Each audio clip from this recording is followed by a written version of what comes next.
All right. Hello, everybody, and welcome to the 16th episode of the A-Star Interview Podcast Series. Today, I'm incredibly excited to have my guest, Alex Martelli. Alex is a very impressive programmer.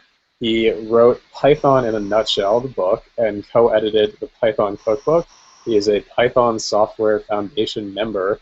He won the 2002 Activator's Choice Award and the 2006 Frank Willison Award for contributions to the Python community. And he has the highest reputation on Stack Overflow for the tag Python, although he hasn't logged in years. He now works as a senior staff engineer for Google, and if you do a web search for his name, you'll find plenty of videos of his talks and so forth. But today we're going to do some actual one-on-one about Alex's career and programming style. You guys may remember one of my previous guests was John Skeet, who is the highest all-time Stack Overflow reputation person, but John almost exclusively does C#, which I don't do at all. I mostly do Python and Django, and so I'm very excited to have one of the all-time Python greats giving me and all of you some advice. So I'm going to jump into my first question, which is, Alex, what are you working on right now, and why are you working on it? Well, hey. So what I mostly work in these days is software for business intelligence purposes, analyzing various aspects of our business, that's Google's, and our partners, and seeing if there's something we could be doing better and so on and so forth. I find the whole area particularly fascinating. I started out in completely different fields, such as deep infrastructure software and so on. But a few years ago, I got the opportunity to switch to this field, and I'm really excited about it. There's such an incredible potential to unearth some deep truths and act upon them. And if all it does for us is making money, hey, that money goes to finance all the other and cooler projects that Google is famous for, right? So it's all to the good. Yeah, I imagine you can't share the details, but I can't imagine that Google's enormous computational resources and data could give you anything other than a really fascinating opportunity. All right, let's move on to the next question, which is, what are your main non-technical interests, and who is your favorite musical artist? Because I run a music website. My non-technical interests are many, one of which about which we'll have a little chance to talk later is the mechanics of the game of contract bridge. But in more general term, I am absolutely fascinated with history, almost anything that's history, and in particular, history of specific fields. Like what some of my favorite books are not the big picture of history you normally think of, but have title like Cod, the Hot? history of the fish cod, and Oh, the enormous role it plays in the development of Western civilization over the centuries. Or salt, again, the quest for salt, the ability to season your grains and vegetables as soon as human beings became mostly eaters of vegetables and grains, became crucial. I mean, have you ever tried having, I don't know, oatmeal without any seasoning? It's bland. Just can't have it. A little bit of salt is indispensable. So the quest for salt, and uh, and of course, salt was also the only reserve food, or we invented refrigerator, other very modern stuff. So cod and salt actually played together a lot. That kind of history I find even more fascinating than biographies of great people or big stories of wars, or what people normally think of when they think history is not something as humble as the fishermen and the merchants dealing with the fish and so on, but that's what fascinates me most. As for music, it's it's a hard call. There are some great modern artists. For example, the reference to fishing, of course, immediately reminds me of Billy Joel and his Alexa ship. Uh, but if I have to say an all-time great, it still has to be Johann Sebastian Bach. I think nobody has ever reached, much less surpassed, the incredible mathematical beauty of his work. Do you have a particular Bach work that you prefer? That is your favorite? Sorry, can you repeat? Do you have a particular work of Bach's that Can is? you repeat the question? Do you have a particular work of Bach's that is your favorite? I think the Kunst der Fuge, the art of the fugue, is the most difficult and most absorbing. It's definitely not the kind of music you can listen on in the background while doing anything else. It really sucks you in. You have to be all there, every neuron of your brain, to get its incredible, great beauty. I see. Do you have you read the book Gödel Bach? Yes, I've read it. Wow, uh, many decades ago when it was just out. Loved it. I just wish Hofstadter had written other books as great as that one. He has written many other good books, but it can be a problem if you're any kind of artist and your very first work is a masterpiece forever, and then you can never surpass it again in your life. It's kind of like a strange curse. It's a curse of success. It means you've done such a great first work that everybody will remember you forever for that. But you've got 50 or 60 years left in your life. Now what? Keep trying. Oh, there are many examples of that, of people who actually spoke about it. For example, the Cosma, the librettista of the song Les Feuilles Mortes by Prévert, hated that song. I mean, he originally loved it. It's a great song, but he wrote it so young, and then, like, for decades and decades, everybody who met him, anytime he introduced himself, was like, "Oh, you've written the lyrics to the Feuilles Mortes." And you can imagine how that can make you feel after a few decades of that. That's certainly something to carry with you for a while. Right. So hope you're not too successful too young, because there could be an anticlimax after that. You might end up like Zynga, your one game You want phase. success to come a little at a time, increasing, not peak with something you can never repeat again. All right, so let's move into some questions about your career, which the first of which is how much of your skill comes from school versus training versus being self-taught, and how much, if any, time do you spend on deliberate practice? So my college education was engineering, but strongly focused on hardware and systems, not on software. Of course, I had to take, say, a Fortran course that was mandatory for every engineer, even back many decades ago when I went to college. But I deliberately picked the stuff that I thought would be very hard to learn on my own, focusing on how to design integrated circuits and fit integrated circuits into a system. And hoped I could do a decent job self-teaching the other stuff that might be helpful in my career, like all of the management and economics, all of the software stuff, most of the very advanced mathematics, and so on and so forth. Everything was fascinating, but I couldn't keep accumulating actual lectures and credits forever. I did want to graduate and graduated sharply in time. My bachelor plus master, 5 years in total. So it turns out that I did actually pretty fine self-teaching myself everything about software. And management, I was too optimistic about advanced mathematics. To this day, having tried self-study, I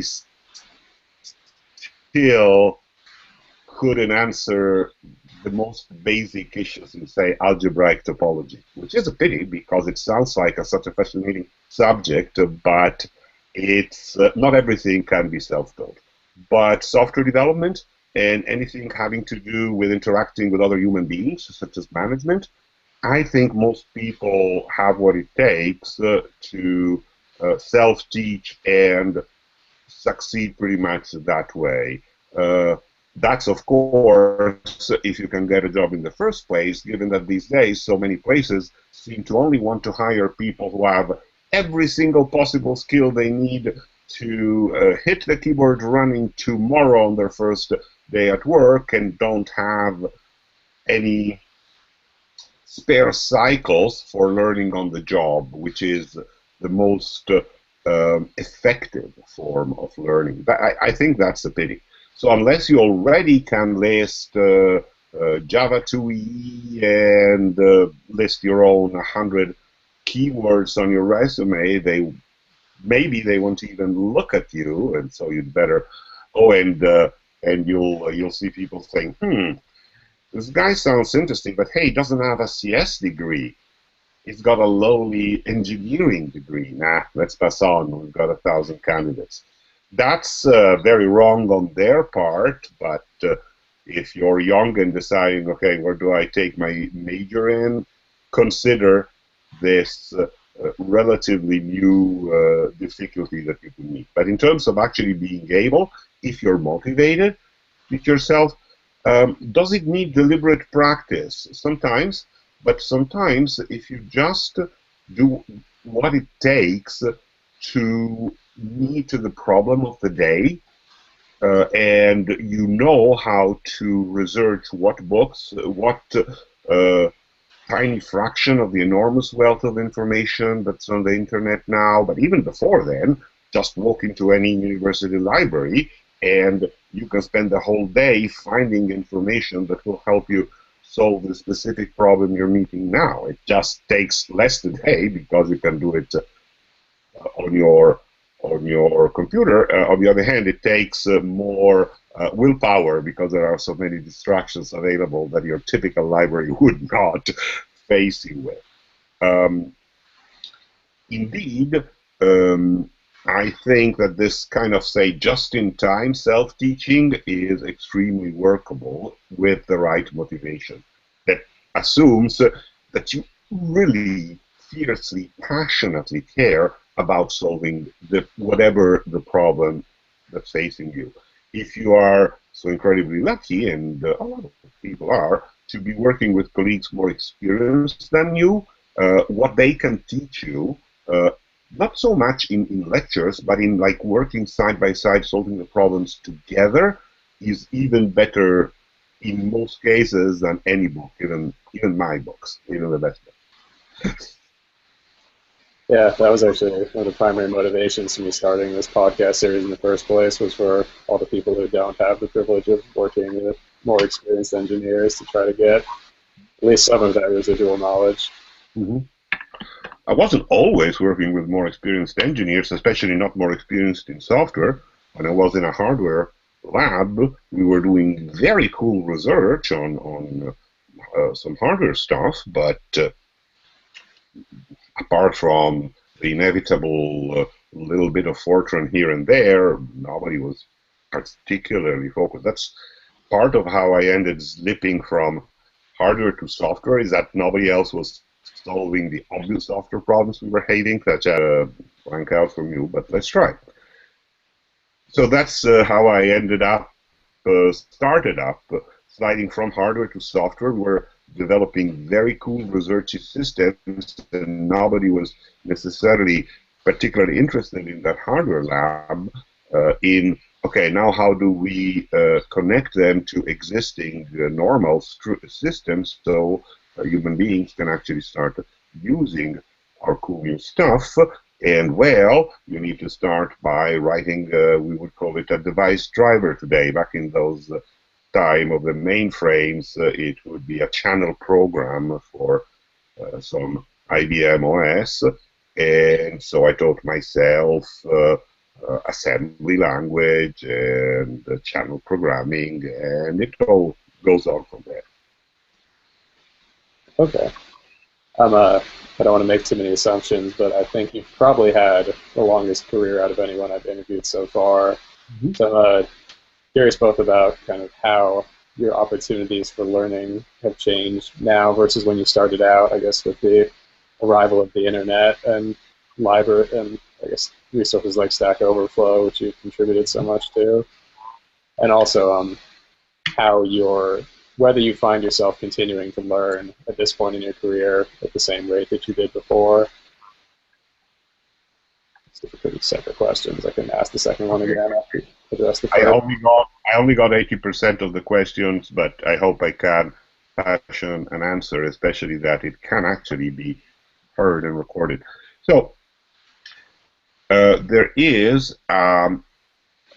explosion of data access, and at the same time, the quality filters on that information are getting looser and looser, so a growing fraction of it is total junk. That makes both for a challenge and a great opportunity to learn more, but you can easily end up into the weeds if you move a bit outside of your comfort zone, which you should, otherwise how are you learning? You may not be able to judge the quality of whatever presentation you're seeing. So either you go with the authority thing, like, oh, online course from Harvard or MIT or Stanford. It's probably going to be good because it has big name. So that will work for a while. I'd rather use as a backstop the word of mouth of people I know in the field and who are also interested in learning, and they will ask me the same kind of question when they are trying to get deeper into something I know and they don't yet. Um, as for in the end, how much new stuff I'm learning per day, I think that what between the push and the pull, it's probably about as high as it was, maybe a bit higher. Of course, these days, inevitably, I do a lot of teaching as well, not necessarily in a formal setting, the kind of mentoring that is done in any good workplace, but that's I often can learn more about something I thought I knew very well by teaching it to somebody younger and less experienced in that field, not necessarily younger in age, that doesn't really matter, because they come up with questions, issues, and so on from a fresh, different viewpoint, maybe based on their professional background in other completely different fields.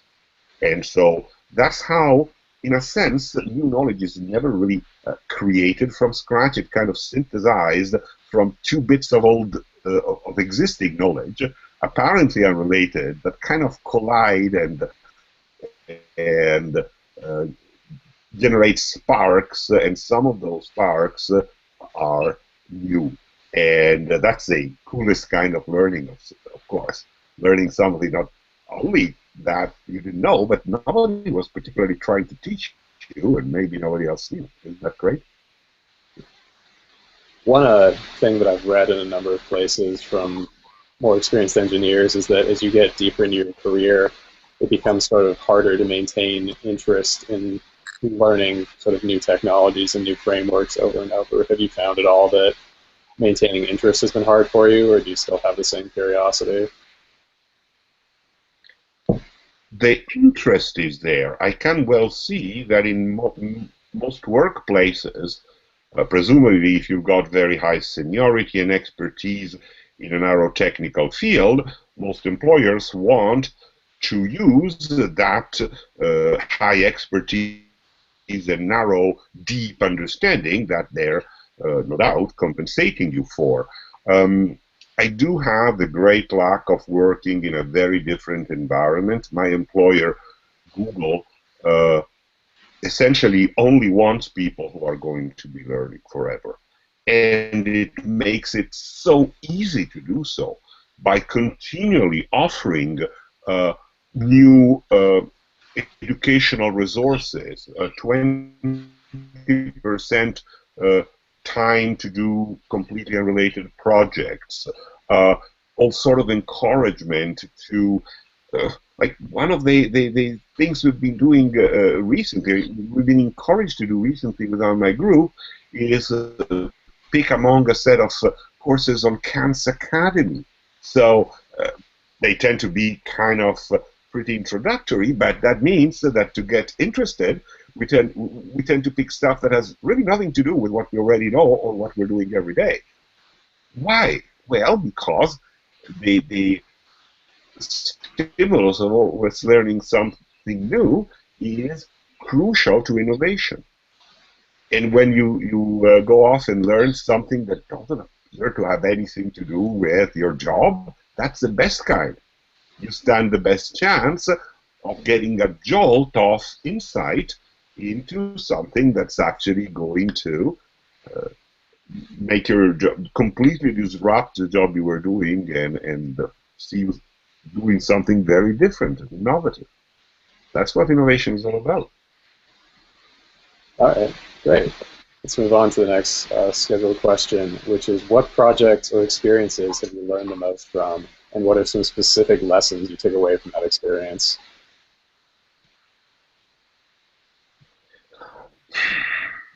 That was probably when, as I did not a few times in my life, dabbled in management and entrepreneurship.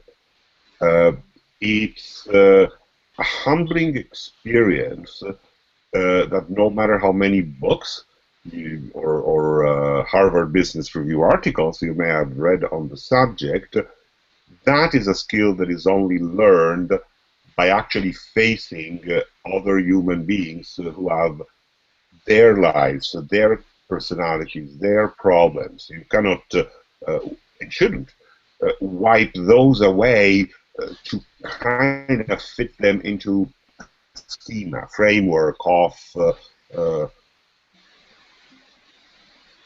almost the prototypical characters in a work role. That is not management. That is a travesty. Although unfortunately, a lot of what passes for management in the real world is of that kind. I found out the experience of actually managing people and making mistakes and learning from those mistakes was probably the biggest and most concentrated growing experience. Because, if you're sitting at your computer and trying, I don't know, to debug something difficult and you're really, really doing badly at it, well, it doesn't feel good, but at least you're only hurting yourself. Presumably, you're wasting your own time and not delivering what you thought you would be delivering. But when you do that in interactions with other human beings, you're keenly aware, at least I am and was, that I'm not only hurting myself, but I may be hurting this other person or other people who have done nothing to deserve it. And so the motivation to really learn and get better fast is very strong because you want to do justice to those people that you may have wronged just because you were clueless about some aspect or other of management. Yeah, overall, I would say it's that. I would strongly recommend to anybody, whatever their long-term interest in life are, if they get a chance to get some experience at leadership, management, leading a team, putting a team together, and so on. Maybe it's in a volunteer activity, not necessarily their main job. There's a lot of that. You won't get a managerial title in open source, but somebody's managing those projects. They don't manage themselves if they have more than 2 or 3 collaborators. Grab for it, no matter how unpleasant it may seem, it will be the learning time of your life. I strongly recommend that. All right. Let's move on to some technical questions. First of which is, what is your favorite programming language, and what is your favorite tool, and why? Now that's I doubt anybody can see my tag here, but it does say Python, and that is, of course, my favorite programming language. My um, license plate on my Prius is Pheart, Thon. The heart looks a bit like a Y. Uh, it's our Prius, actually, mine and my wife's Anna's. Anna last year became the first woman to win the Frank Willison Award, Frank Willison Memorial Award for contributions to Python, which I'd won in 2006, which makes us the only married couple so far where both spouses are winners of, of this award. She was also my co-author in the Python Cookbook second edition. It's all about the fact that Python is how we reconnected and eventually ended up marrying each other. So, yeah, it's important for that. But the reason I fell in love with Python in the first place, well before my wife and I reconnected, was that it really fit my brain. I've narrated that in another experience. I was in the process of reworking my proudest technical accomplishment, which I think we'll discuss later, and therefore looking for a single language to redo it all because it was such a total kludge of half a dozen different languages. And this colleague I had the highest esteem for kept recommending I look into this new Python programming language, and I said the last thing I need is to learn yet another programming language. I mean, I've got a dozen. One of them is going to be good enough, but then I really trusted the guy, so after a while, I gave in. I happened to have a completely free weekend, like from Friday night on, with no email, and said, "Okay, let's try to write from scratch one of those newfangled websites." It was still quite a novelty in this Python thingy, starting from scratch with the documentations at hand, and see how far along I can go in a weekend. There were no frameworks or thing at the time. It was just the CGA, the very primitive demand response. It fit my brain so well. I started not even looking things up, but guessing logically this is how it should work, and it did every time, every time, every time. By like Saturday afternoon, I had completed my site, and to make sure it could easily be displayed in multiple natural languages, Italian, English, and French, I had written a little templating facility, which, after looking around at what was available at the time for template expansion, I decided none really fit me, and the typical, I wrote something called yet another Python templating utility, Yatu, and it just text expansion of templates. And apparently it wasn't so bad because that's how I made friend with the guy at the time, a professor at the University of Berkeley, who were writing the website for the Berkeley CS, because we had chosen Python, and having looked around a bit at stuff that had been published on the, well, I guess the web, but mostly it was Usenet groups at the time where you posted your software. Anyway, decided this Yap2 thing was the best. It needed some enhancements, and we started corresponding. It contributed the stuff to me. My first experience publishing open source stuff and actually getting actual contribution, actual patches offered by somebody who found it very useful. Because kind of made proud. So anyway, I had my Sunday free because Python fit my brain so well that in less than a full day, I had done all that I didn't think I could do in free. And so I spent the Sunday writing a description of my experience for the Usenet group on the called Complang Python, where the Python programming language went, expressing some issues where I think it could have been even better, and got an immediate response from one of the core developers saying, "Hey, you're either reading our minds or we're flying on the wall here because like 5 out of 6 of the stuff I had mentioned it was exactly what they were working on for the next version of Python."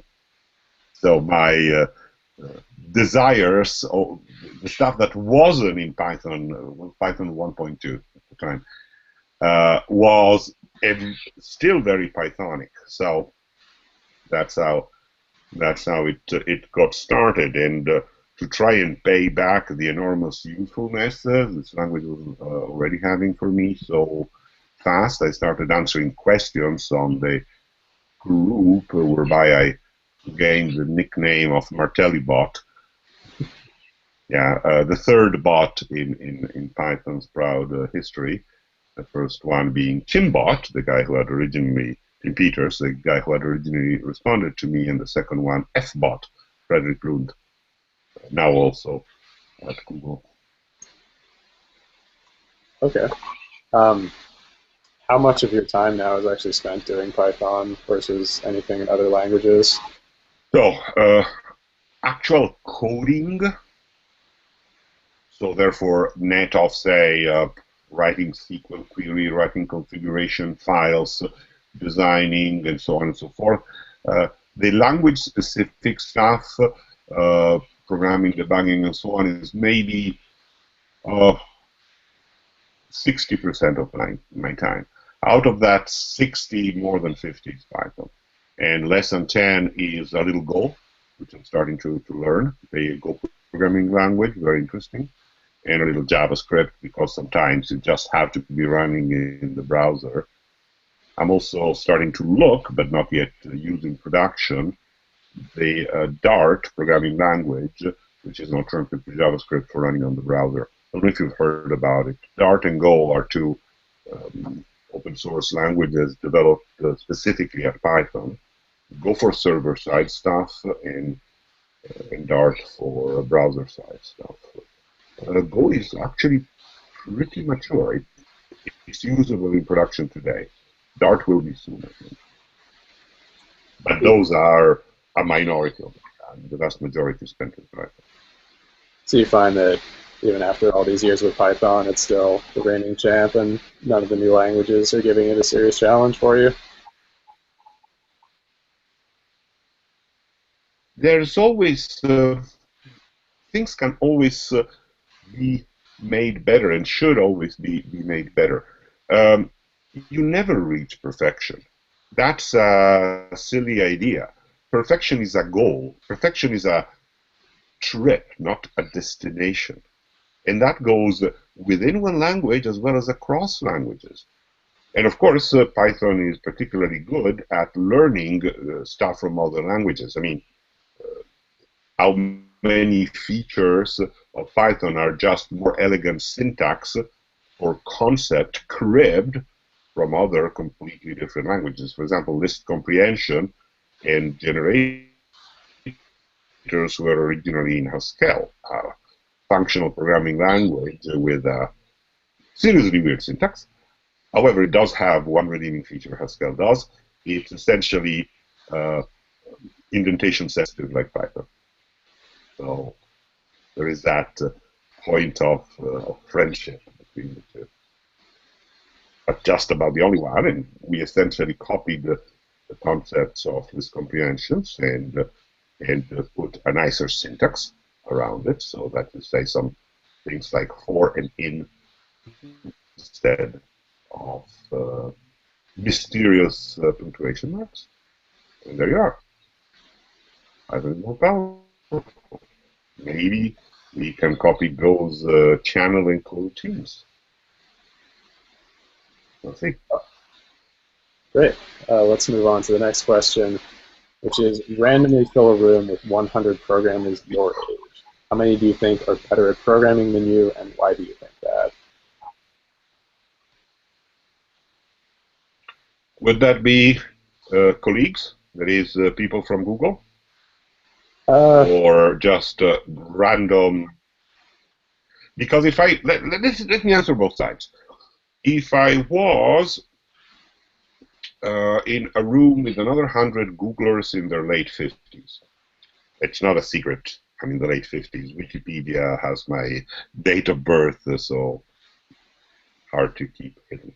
Um, who are actually working for Google. I think as a skilled programmer, I might probably be around the median because of the incredible quality of programmers that Google employs, and the fact that a lot of people of my age have chosen, for example, management as their core activity over programming. I keep going back and forth. I want to do some management some of the time because it refreshes and reinforces things that one is never done learning about connecting and cooperating with other human beings. But I'm actually happier in the periods when I'm back to just being a programmer. So that's that copy of characteristics, I think, kind of guarantee I'd be roughly median within, assuming there is such a population. I suspect you could find 100 Google programmers my age. Now, if you were picking from a different population, I fear I don't know how you would do that without sampling bias. Sampling bias is always one of the most interesting. For example, if you ask people on the web to volunteer, you're getting very strong sampling bias out of people who are actually motivated and interested. That really biases everything. Those are the people who volunteer for a survey or something are never representative of the population as a whole, because most of the population doesn't care enough to spend their time on that, right? So I don't know. Maybe you could pick every company that employs programmers and ask them to do a random sample. Suppose you could do that. In that case, I suspect I would be very very high up in the queue of 100. Why? Because I fear that most people around my age are at the stage where they're only working because they really have to. They don't have enough saved for retirement. They would like a better car, or so programming pays very well, which is great. But it also means that some people who would rather not be doing it still do it, and that, of course, means they're not as good at that. Those people, hey, if I don't know, if you pick something they are not rewarded for, but just love doing and are passionate about, which for many Americans is, for example, baseball statistics. Now, if you ask me about baseball statistics, I can guarantee I would be way low in the left end of the bell curve, because I don't really care that much. I didn't grow up with baseball. I understand you're supposed to hit a ball with a stick, but there's a lot of other rules that makes it more complicated. So my performance there would be really bad because I don't really care, while theirs, for hypothetically, might be brilliant because, for whatever reason that escape me, but they are passionate about that endeavor. I think that's in the end the secret of this TLDR answer. How passionate are you? You may have noticed here and there that I tend to be rather passionate about things. It partly comes from my Italian background, but it's part there. Simple question: if I'm not passionate at something, I try not to do it, and I tend to be reasonably smart in shirking that thing I don't like doing. Programming is definitely something I absolutely adore and I'm passionate about doing. So, of course, that makes me better at it than people who do it just because they must or because it pays good money or other similar motivations. All right, good answer. Let's move on to the next question, which I'm very excited to hear your answer to, which is, what are the most common mistakes you see other programmers make? I'm sure you've seen thousands upon thousands in your time in Stack Overflow. What rises to the top? Hmm. Uh, okay, let me try to single out one which is essentially independent of what language you're using. Uh, Whatever the capabilities of the language you're using, the natural human tendency is to make one big chunk. Maybe in some languages it's a function, in others it's a class, in others like JavaScript it's an object, whatever they call it and whatever the details, I can almost guarantee that every piece of code, including mine, if carefully examined, has units, chunks, modules, functions, classes, and so on that are too big and do too much. That doesn't seem like an error.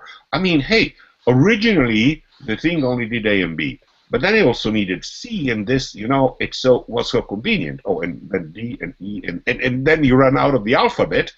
And this classes, I think, are particularly prone to that problem. But it doesn't apply only to classes, but that's because you can have multiple methods, so it doesn't look like, hey, this method is reasonably small, does one thing, yes, but then you have 50 methods in the same class. That's, it's a programming error in that it manifests itself as programming, but it's really a design and process error. People keep adding stuff. Hardly ever does anybody dare take anything away. Even if it, okay, it was very useful 2 months ago. Now there's this better way to do things, but taking it away, what if it becomes useful again? Dude, that's what source code control systems were designed for. Take it away if you're not using it right now. If tomorrow it turns out you need that functionality again, it's not hard to pull it back from Subversion or Curie or Git, whatever your favorite system. Plus, people don't refactoring. So, yes, it was originally more convenient to put that one more thing into the big class who's like getting really obese and everything. But why don't you take a step back and break it up and make sure there's a bunch of classes, each of which has one responsibility, does one thing well. Why don't people do that? Well, first, it doesn't immediately add any feature per se. Refactoring is by definition implementing exactly the same stuff in a better, like more organized way. And people may be very goal-oriented. They really want to keep delivering features. I sympathize.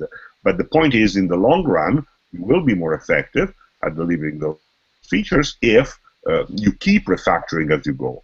Second bit, people may be afraid of refactoring because they are afraid of breaking things. And here, the point is even stronger. If you're afraid of breaking things, it means your tests are not good enough. So quite apart from not refactoring, if your tests are not good enough, you have a problem. Add tests. Have more tests than you think you need. Have a very strong coverage, and so on and so forth. Then refactoring becomes an absolutely safe activity, because if you, when you break anything, since you keep rerunning your tests every moment, then you immediately catch, oh, I forgot to rename this, or some simple things. It's and then I sometimes get the objection, but I can't be running the test all the time. They take 17 hours to run. Well, then you're doing the testing wrong. You're probably doing integration testing only rather than unit testing. You should be doing both, because integration tests show that you are properly interacting with other systems, and most interesting software needs to. But those will be run like once in a while, once in a long time, when you're ready for a new release or a new patch to go out or something. Unit tests are only identifying and simulating the specific stuff required for a unit. Could be a class, could be a function, could be a method, but very small granularity. And look how the serpent Ouroboros is biting its tail. The more your units are small and single purpose, the easier it is to write unit tests for them, because each unit test becomes small and single purpose.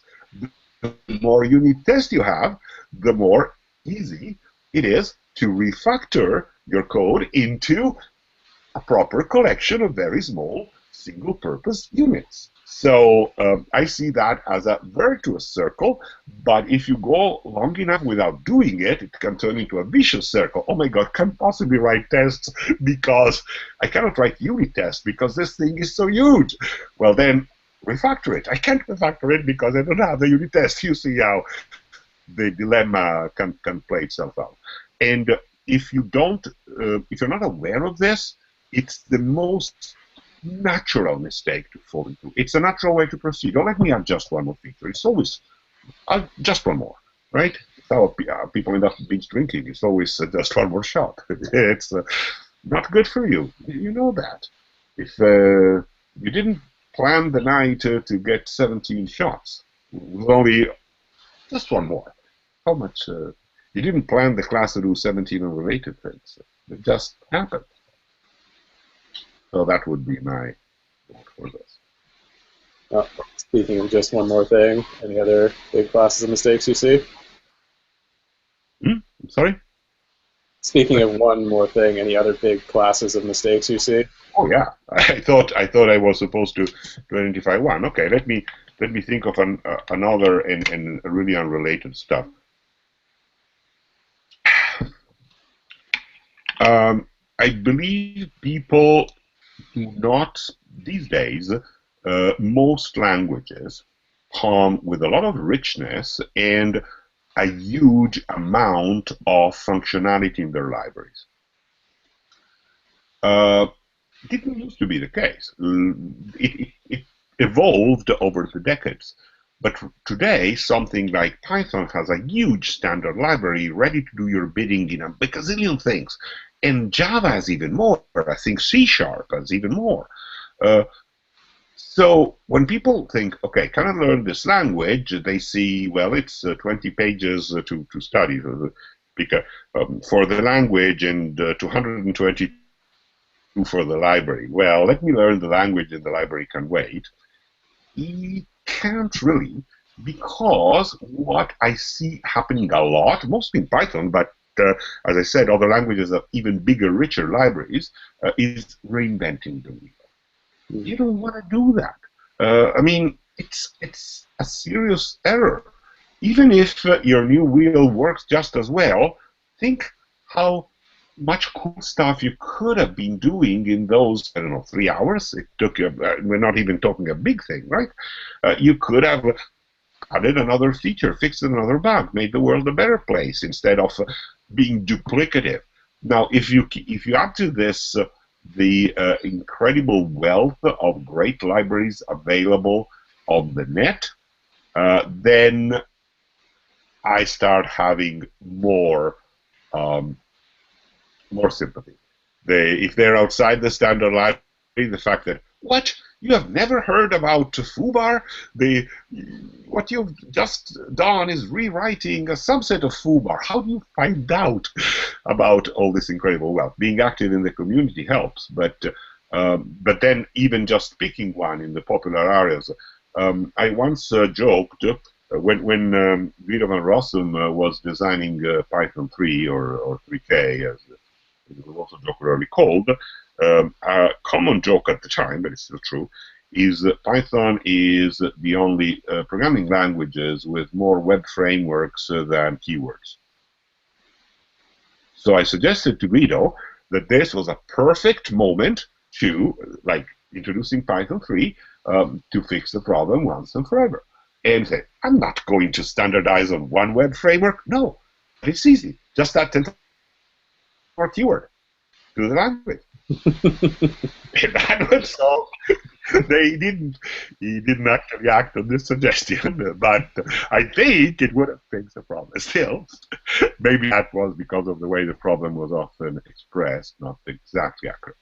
The point is, I do not know anybody alive who's given a serious try, as in not write a hello world, but write a working web app to every single web framework available for Python. I mean, seriously, there are too many. Life has better things for you to do than keep rewriting the same web app. All right, go ahead.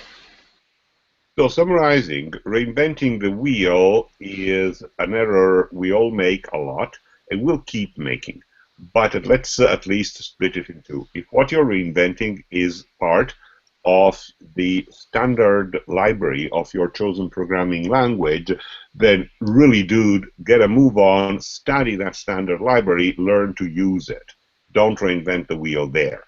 If you're inventing the wheel just because you're not aware of all the enormous wealth of great open source software available, that's a venial sin. However, when you find out, consider the possibility of dropping the stuff you've written and migrate the rest, your application, migrate it to a better, some piece of open source software with a lot of contributors and a lot of popularity.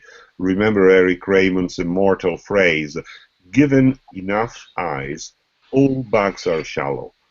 There's much less likelihood of some mysterious bug living in, say, Flask than in any web framework you've written and are the only user of. Let me assure you of that.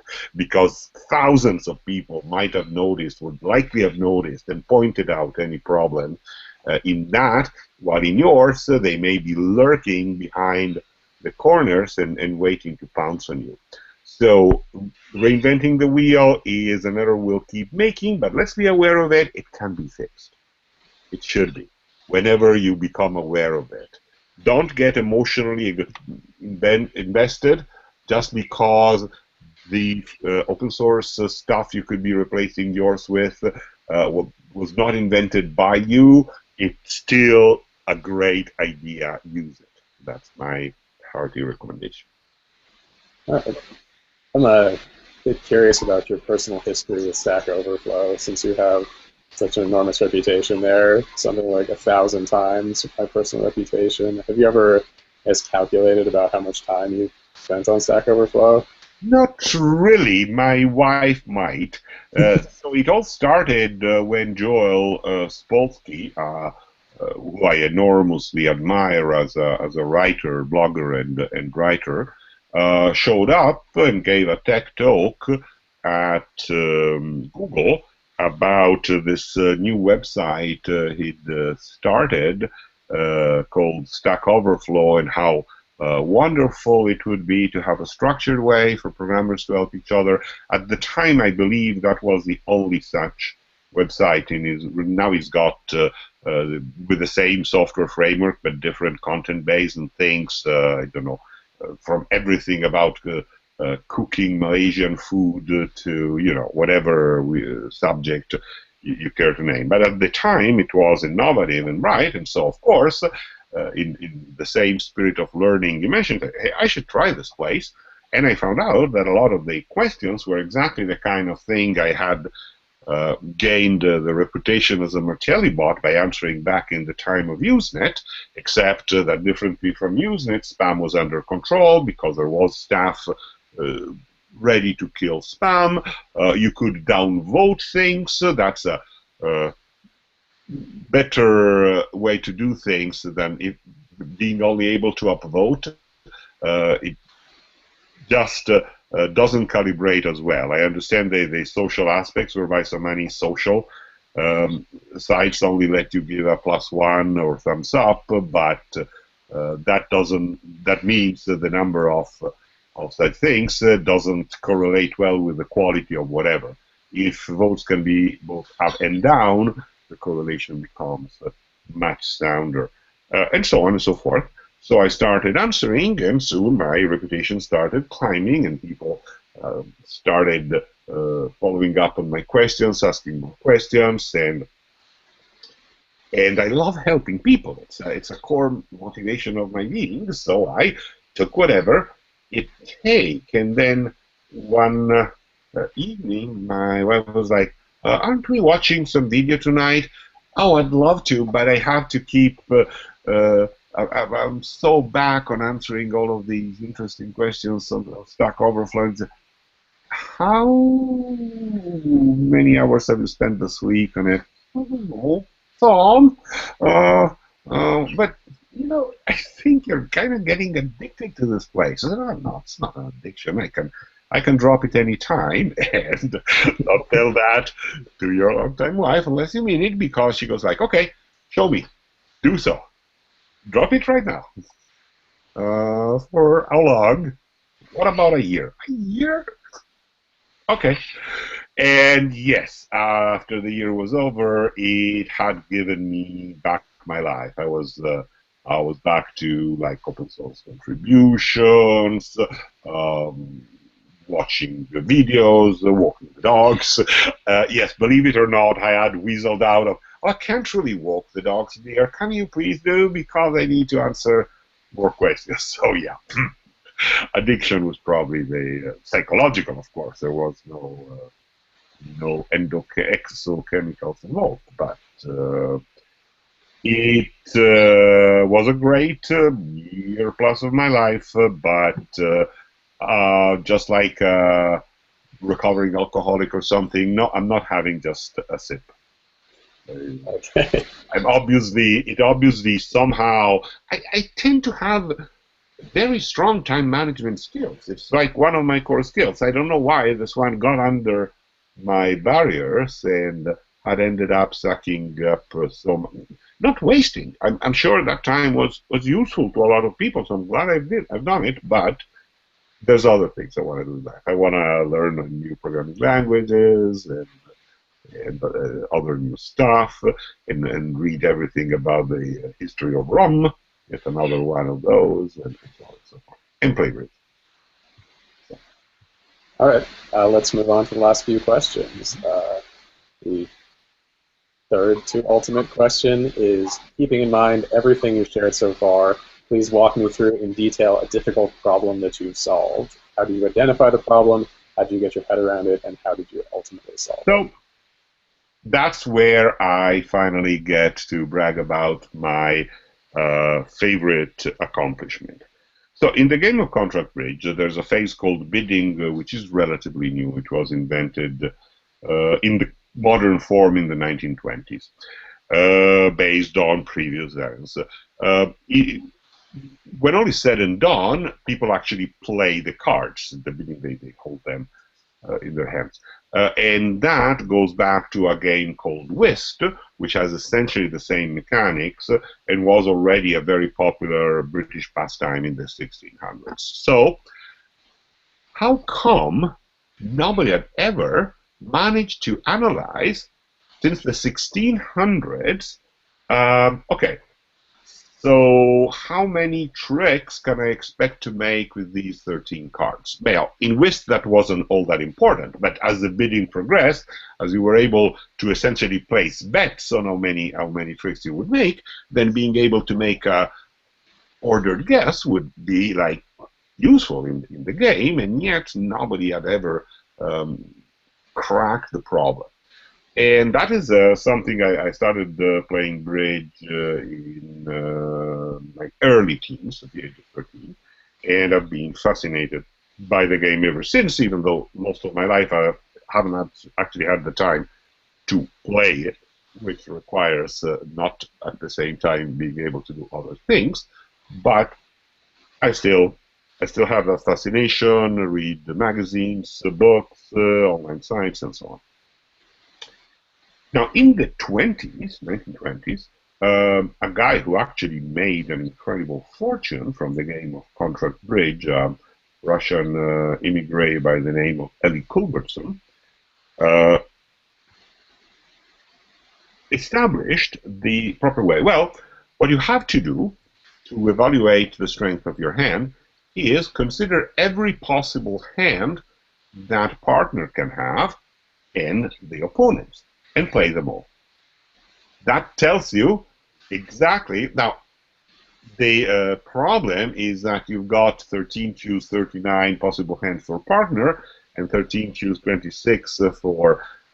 So the number is kind of huge. It gets restricted in the games where it's bidding because not all of these billions are compatible with the bidding. Still, it's obviously not something you can do in your mind at the table or ever. It would take your lifetime. But what if we had a computer that's actually able to play the hands very fast? Well, then the computer could not necessarily consider all hand, but take a unbiased, statistically significant sample and do the play and record the results and how they correlate with various features of, of the hand. Now, actually making this happen was probably the single hardest problem I've ever solved in my life. Even though all the bits and pieces were kind of around, by the time I was reading that, you could already buy a program to play bridge with. We didn't play very well, but it's okay. If you play a hand a million different variant of the hand a million times, as long as it's perfectly consistent, even if there are always errors and so on, as long as they're always the same, it still gives you a reasonable first approximation of the thing. And the problem was, how do I integrate those? At the time, they weren't even open source with the. So I worked with guys doing the commercial version of some programs, seeing if they could give me a license to use it exactly so for this research base. So it wasn't just programming, there was also human engineering involved. There always is, well, almost always, in interesting problems. You have to interact with people and motivate them to do what you really need them to do to let you proceed, and so on and so forth. And so I did, in the end, end up with this incredible kludge. I think I must have worked on the project and side effects and so on for 10 years or 12 years of spare time. Ever since I first got to the idea, we could make Eli Culbertson very theoretical thing alive in a program. And with the best computers I could put together around 20 years ago, without going broke myself, and the best software I was not guilty of using with anything I found. I absolutely happily appropriated because the problem was so big. But in some cases, that just wouldn't work. So I ended up writing multiple precision arithmetic software and stuff, all which then got published separately, but all to be used within this mega system. The system ended up as a total mishmash of more programming languages that you can shake a stick at, because as part of is like taking up so much of my time. Well, let me also use it to learn this new language. So there were bits and pieces in Visual Basic off on a Windows machine, and then the Unix machine was running Icon and Modular 3 and a lot of Perl doing everything together, Perl 4, and so on and so forth. Very Rube Goldberg. I'm not proud of the Rube Goldberg next part of the thing, but it worked, and that's the magic thing. I was able to actually derive results and start communicating with the chief editor of the Bridge World, who's a math PhD, although Bridges is full-time, Bridge mostly publishing and editing, but also way full-time job. And he got fascinated by the thing, and not only did he accept and contribute a lot, he kept prodding me to change the stance a little and do this and do that, and wrote this glowing introduction that still makes me blush when I read it, about how I had tackled, and some would say I had made giant strides in bridge problems that have been unsolved since well before bridge was invented, and that's a play on the fact that they also existed back in Whist, and some would say this goes much further than that. So either they're giant steps or they go much further than that. So I'm fine with that kind of assessment of my work. Did it make any difference? Well, it turned out to confirm a few numbers that had actually been published based on like life experience of people. I wrote about that too. And like 10 years after the articles were published, somebody else wrote an article summarizing experience a decade after this big breakthrough. Nowadays, you could probably put all of this together on a computer costing less than the few I had put together. You could just buy time on Google Cloud or Amazon or wherever, and it would have to come cheaper. So I'm still thinking the problem is not fully solved, because, for example, part of how I managed to solve it, a typical scientific trick, is to pick rather extreme conditions.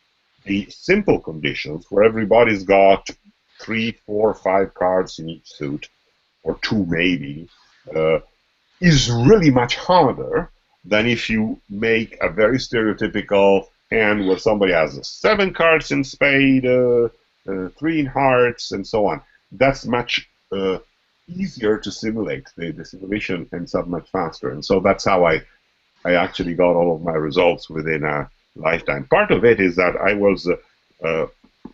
was using on this editor's idea stratified sampling. Statistics is one of the fields where I'm self-taught, and stratified sampling is right at the boundary of danger. You know, where a little knowledge is a dangerous thing. That's exactly describes me. So I was doing the stratified sampling right, but I was misapplying the formula to compute the variance. So I was actually doing 10 times more work, 10 times more simulations than I needed to get the level of precision I wanted. So I got a lot of extra precision, but it also took me forever to actually run the test. And that's, as I mentioned, is how I ended up learning Python, because I really wanted to redo all the things. After publishing, I started getting big champions of the bridge world and important people within that getting in touch with me, asking me specific questions which required me to tweak the software. And every time I tweaked the software, it being such a Goldberg kludge, everything crashed, and I had to debug and find out, and so on and so forth.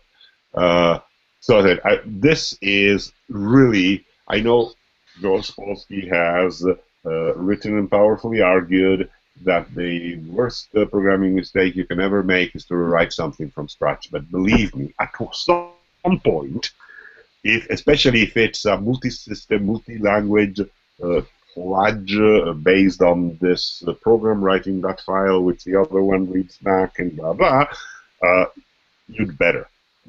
Think of it as a very painful refactor, is my personal suggestion. At some point, it needs to happen. By the way, it never happened, because Python got me so far down.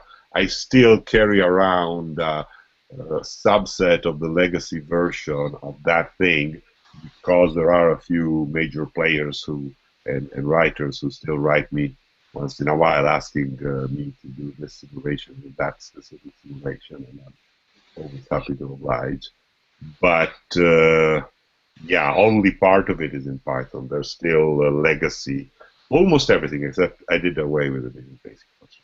That's the one part I should probably be proud of stuff, but most everything else is still there. All right, that sounds like quite an accomplishment. Let's move on to the next question, which is, are there any sites or projects you would like to plug? And feel free to plug any of your Yes, sites or books or whatever. not because of programming subtlety, but because I think it can really make almost everybody's life better if they give it a try. So there's a site called fitocracy.com, Hmm. which is so fitocracy, like aristocracy, except for fit instead of aristocracy. It's about the a gamification of the fitness experience. You know how many people start with the best intention, a fitness pro, especially towards the beginning of the year, resolutions and so on. We can judge by the number who sign up for gym membership. And you know how many actually manage to? That's harder, but based on how many people who paid up for a full year actually go to the gym come, I don't know, March or April, it's a disaster. It's very easy to make resolutions for the future where fitness is concerned. It's very hard to keep them. How can, so the whole Fitocracy project is focused on how can we help people get and build motivation to keep on. I mean, they want to be fit, whether it is building muscle or losing weight or aerobic exercise. It doesn't have to be everything, but those people care, or they wouldn't have, signed on. And what they're all trying to do is what we're all trying to do. I lent a hand, but is gamification of the whole experience. Let's make it into a social game, whereby, of course, it's on a honor system, but you enter how many push-ups or running or whatever form of exercise you've chosen, and the conditions, and there are social groups, and you get reputation points for that. You can challenge a friend that's roughly at your same level on a fitness challenge, and there are backstories that you can play along. It really makes it fun and gives you motivation because, oh God, I don't really want to do my push-ups today, but I can't let down my team is the feeling because maybe there's this group of teams of four people and each must accomplish the thing so that the team can advance in the division, that kind of thing. I think it works. I think it stands a chance, and I would strongly recommend anybody with any interest in fitness and or gamification of all sort of important but not necessarily fun experiences uh, to sign on to photography.com and start giving it a try. It, uh, it's a freemium model, and there's a lot of stuff you can do at the free level, although there are guys now working full time on it, so we hope the premium pays it. It's already had commercial successes too. For example, joint marketing campaign with Red Bull, so not exactly a no name, in integrating, because it actually takes some attention integrating intense physical exercise and energy drinks. It's a natural match, but you should be careful and do it right.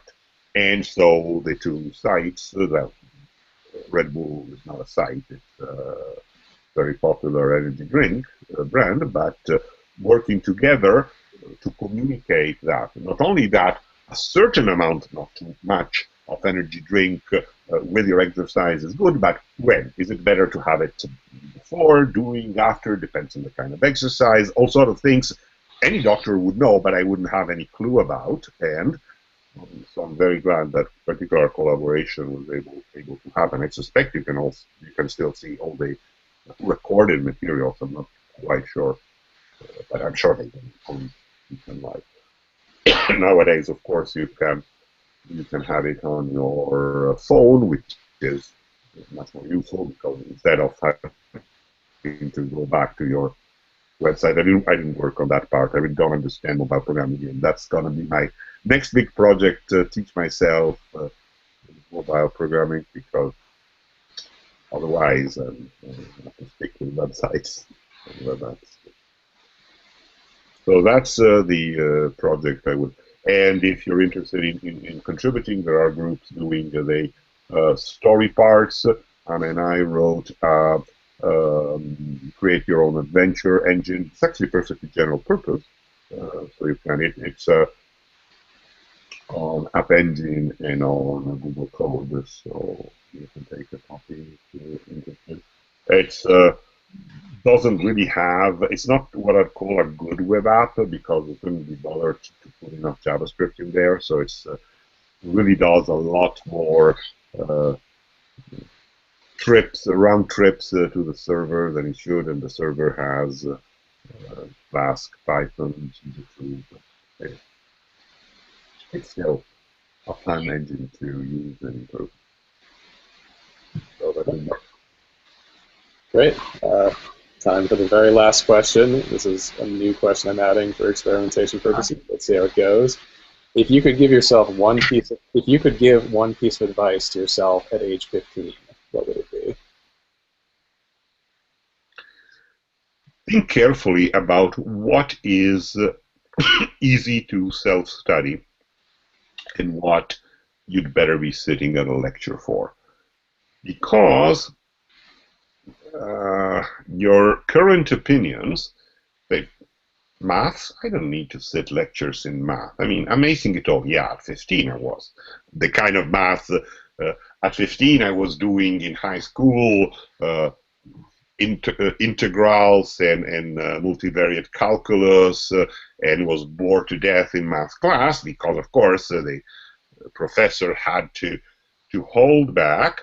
So, of course, I will never need to take a course in math. Well, I had no clue how much more depth and difficulty there is to math, well beyond multivariate calculus and partial differential equations. So that I may end up at some point going to college to get some math degree just to get this off. It's not that they need this stuff, but it's so fascinating. It's on the other hand, there's plenty of stuff with difficult sounding names. That's really trivial. Any class that has physics or chemistry in the name but doesn't have labs, you can get that material from the book. If you can find a way to finagle out of that and get useful credit, if it's required, like 101 will be required, but if you can finagle out of that. So structure, I already had in mind structuring my own curriculum through school, but I had no idea how much further I should have gone. And if I went back to myself age 15 and explained that you'll be surprised at exactly what's a waste of time to sit through lectures and what's desperate unless you get lectures. So analyze much more carefully than you actually will. All right, fantastic. That is all the questions I have. So thank you so much for being here today, Alex. It's been fascinating. It's been a pleasure. Bye now.